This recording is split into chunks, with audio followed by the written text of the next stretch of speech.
নমস্কার, আমি মঞ্জু ভট্টাচার্য। আমার গ্রন্থপাঠ আসরে আপনাকে স্বাগত জানাচ্ছি। আজ আমি পড়ছি মহাভারতের নারী গ্রন্থ থেকে দুর্যোধন কর্তৃক ভীমকে বীজদান পর্বের শেষাংশ। তারপর দ্রোণাচার্যের অনুমতিক্রমে অর্জুন ভ্রাতাদের সঙ্গে মিলিত হয়ে কর্ণের কাছে গমন করলেন। তখন দুর্যোধনও ভাতৃগণের সঙ্গে মিলিত হয়ে কর্ণের পক্ষ অবলম্বন করলেন ও কর্ণ ধনু ও বাণ ধারণ করে যুদ্ধের জন্য প্রস্তুত হয়ে রইলেন। সেই সময় বিদ্যুৎ গর্জন ও ইন্দ্রায়ুধ যুক্ত মেঘ সকল এসে আকাশমণ্ডলকে আবৃত করল এবং তার নিচে বক পক্ষীগণ উড়তে লাগল। তারপরে দেবরাজপুত্র অর্জুনের প্রতি স্নেহবশত রঙ্গ দর্শন করতে এসেছেন দেখে সূর্য কর্ণের ওপরে থাকা মেঘ সকলকে সরিয়ে দিলেন। তখন অর্জুনকে মেঘের ছায়ায় আবৃত ও কর্ণকে সূর্যের কিরণে আচ্ছন্ন দেখা যেতে লাগল। যেখানে কর্ণ ছিলেন, ধৃতরাষ্ট্রের পুত্রেরা সেখানে থাকলেন, আর অর্জুনের দিকে দ্রোণাচার্য, কৃপাচার্য ও ভীষ্ম উপস্থিত হলেন। রঙ্গভূমিস্থ সকল লোকই দুভাগে বিভক্ত হয়ে গেল।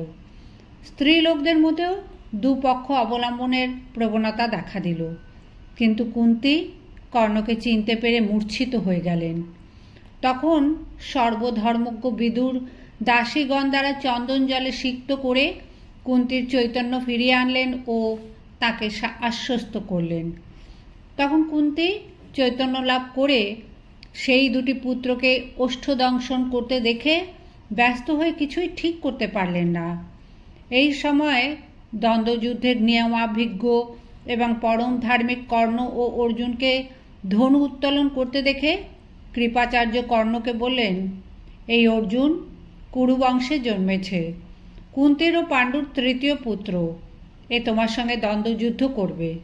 কর্ণ, তুমিও এইভাবে নিজের মাতা পিতা ও বংশের কথা বলো, আর তুমি যে রাজবংশের অলঙ্কার তাদেরও উল্লেখ করো।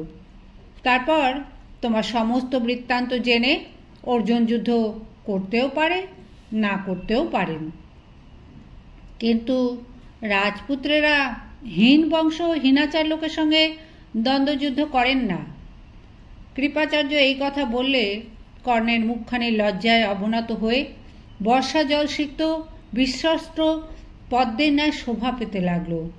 তখন দুর্যোধন বললেন, আচার্য, শাস্ত্রে ক্ষত্রিয়ের তিনটি কারণ দেখা যায়: ক্ষত্রিয় বংশ উৎপত্তি, বীরত্ব এবং বুদ্ধি বলে সৈন্য চালনা। যদি এই অর্জুন রাজা ভিন্ন অপরের সঙ্গে যুদ্ধ করতে ইচ্ছা না করে, তবে আমি কর্ণকে অঙ্গদেশের রাজপদে অভিষিক্ত করছি।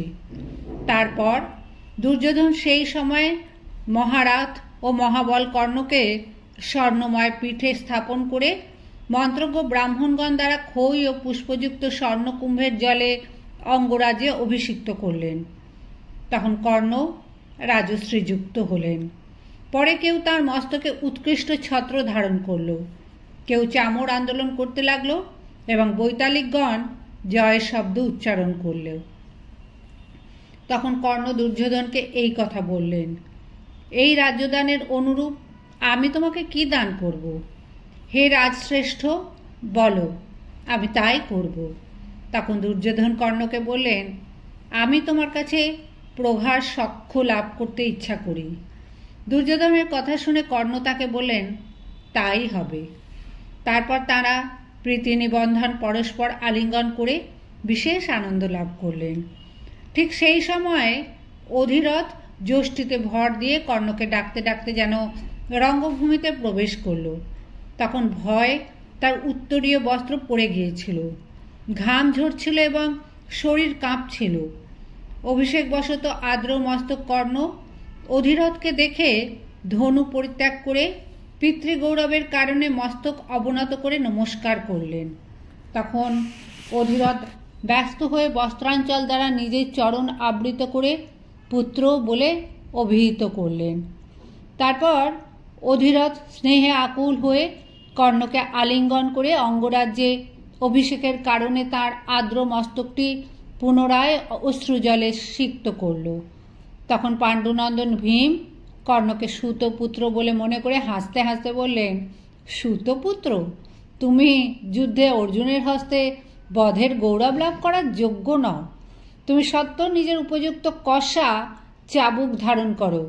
কুকুর যেমন যজ্ঞে অগ্নির উদ্দেশ্যে প্রদত্ত নৈবেদ্য পুরোডাস পিষ্টক বিশেষ ভক্ষণ করার যোগ্য হয় না, নরাধম তুমিও তেমনি অঙ্গরাজ্য ভোগ করার যোগ্য নও।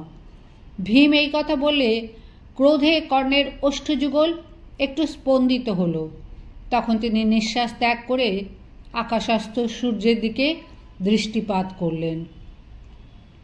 তখন মত্তহস্তি যেমন পদ্মবন থেকে উঠে দাঁড়ায়, তেমন মহাবল দুর্যোধন ক্রোধে ভাতৃগণের মধ্য থেকে উঠে দাঁড়ালেন। তিনি সম্মুখস্থ ভীম কর্মা ভীমসেনকে বললেন, ভীম, তোমার এমন কথা বলা উচিত হয়নি। ক্ষত্রিয়ের বলই শ্রেষ্ঠ, তারপর ক্ষত্রিয়ের বন্ধুর সঙ্গেও যুদ্ধ করা উচিত। আর বীরগণ ও নদীগণের উৎপাদক জানাও দুষ্কর। দেখো, অগ্নি জল থেকে উৎপন্ন হয়েছিলেন, যিনি সমস্ত চরাচর ব্যাপ্ত করে আছেন। আবার দধিচি মুনির অসুরনাশক বজ্র অগ্নি থেকেই নির্মিত হয়েছিল। রুদ্র থেকে উৎপন্ন অগ্নি ও গঙ্গা কর্তৃক ধৃত এবং কীর্তিকাগণ কর্তৃক প্রতিপালিত ভগবান কার্তিক দেবকে সর্বদেবময় বলে শোনা যায়। তারপর বিশ্বামিত্র প্রভৃতি যে সকল ব্রাহ্মণ ক্ষত্রিয় থেকে উৎপন্ন হয়েও অক্ষয় ব্রাহ্মণত্ব লাভ করেছেন, তাদের কথাও তুমি শুনেছ। আর অস্ত্রধারী শ্রেষ্ঠ দ্রোণাচার্য কলস থেকে জন্মেছেন। কৃপাচার্য গৌতম মুনির বংশে সরস্তম্ভ থেকে উৎপন্ন হয়েছেন এবং তোমাদের জন্ম যেভাবে হয়েছিল তাও আমি জানি। কুণ্ডল কবচযুক্ত সর্বসুলক্ষণ লক্ষিত এবং সূর্যের তুল্য তেজস্বী ব্যাঘ্ররূপ কর্ণকে হরিণরূপা নিজ স্ত্রী কিভাবে জন্ম দেবে? এই রাজা কর্ণ আজ্ঞানুবর্ত আমার সাহায্যে এবং নিজের এই বাহুবলে সমগ্র পৃথিবীর রাজ্য ভোগ করার যোগ্য, কেবল অঙ্গরাজ্য নয়। আমার এই কার্য যে লোকের সহ্য হয়নি, সে চরণযুগল দ্বারা রথে আরোহণ করুক এবং যুদ্ধের জন্য ধনু আকর্ষণ করুক। তারপর সমস্ত রঙ্গভূমিতে সাধুবাদের সঙ্গে সঙ্গে গুরুতর হাহাকার উঠল। সূর্যও অস্তাচলে গেলেন। তারপর রাজা দুর্যোধন কর্ণের হস্ত ধারণ করে সেই রঙ্গভূমি থেকে নির্গত হয়ে চলে গেলেন। পাণ্ডবেরাও সকলে দ্রোণ, কৃপ ও ভীষ্মের সঙ্গে সঙ্গে আপন ভবনে চলে গেলেন। আর রঙ্গস্থ লোক সকলও কেউ অর্জুনের, কেউ কর্ণের এবং কেউ দুর্যোধনের প্রশংসা করতে করতে রঙ্গভূমি থেকে প্রস্থান করল। এদিকে কুন্তী কর্ণের অলৌকিক লক্ষণ দেখে তাকে পুত্র বলে চিনতে পারলেন এবং তিনি অঙ্গদেশের রাজা হলেন জেনে তার মনে আনন্দ জন্মালো। তখন কর্ণকে পেয়ে দুর্যোধনেরও অর্জুনের ভয় সত্বর অন্তর্হিত হল। অস্ত্রবিদ্যায় সুশিক্ষিত কর্ণ সর্বদা সন্তোষকর বাক্য দ্বারা দুর্যোধনের সঙ্গে আলাপ করতে লাগলেন। ওদিকে যুধিষ্ঠিরেরও এরূপ ধারণায় জন্ম হলো যে কর্ণের তুল্য ধনুর্ধর পৃথিবীতে আর নেই।